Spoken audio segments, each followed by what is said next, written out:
પોરબંદરના ઉદ્યોગનગરનું છેલ્લા 4 માસથી બંધ ફાટક આખરે ખોલવામાં આવ્યું છે। ફાટક છેલ્લા ઘણા સમયથી બંધ હોવાથી અનેક વિસ્તારોના લોકો પરેશાન હતા। ફાટક ફરી ખોલવા માટે આસપાસના વિસ્તારના લોકો ભારે વિરોધ કરી રહ્યા હતા। લોકોએ ફાટક ખોલવા માટે કલેક્ટર અને રેલવે વિભાગને આવેદનપત્ર આપ્યું હતું। સ્થાનિકોના વધતા જતા વિરોધને લઈને પોરબંદરના કેબિનેટ મંત્રી અર્જુન મોઢવાડિયાએ રેલવે વિભાગ સાથે સંકલન કરી અને ફાટક ખોલવા માટે નિર્ણય કરવામાં આવ્યો। ફાટક ખોલવામાં આવતા સ્થાનિકોએ હાશકારો અનુભવ્યો હતો।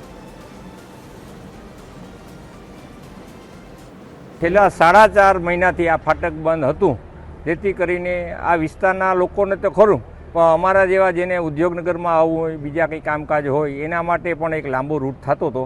ખરેખર તો કલેક્ટર સાહેબ અર્જુનભાઈ, મનસુખભાઈ માંડવિયા અને અન્ય અધિકારીઓ રેલવેના, જેની ખૂબ મહેનત કરી અને આ ફાટક આજે ખુલ્લું મુકાયું છે, એ માટે હૃદયથી એમનો ખૂબ ખૂબ આભાર। કેન્દ્રીય મંત્રી શ્રી મનસુખભાઈ માંડવિયા સાહેબના સનિષ્ઠ પ્રયત્નો અને આપણા કેબિનેટ મંત્રી શ્રી અર્જુનભાઈ મોઢવાડિયા સાહેબ લોકોની સાથે વાત કરી અને રેલવે લોકો તંત્ર સાથે વાત કરી અને આ ફાટક ખોલાવવા માટેના અનેક પ્રયાસો કર્યા અને આજે આ ફાટક ખુલી ગયું છું, તો લોકોને સુવિધા મળે, કારણ કે વડીલ, વૃદ્ધ, દિવ્યાંગ લોકોને પણ ફરીને જવું પડતું હતું, ઘણી તકલીફ હતી।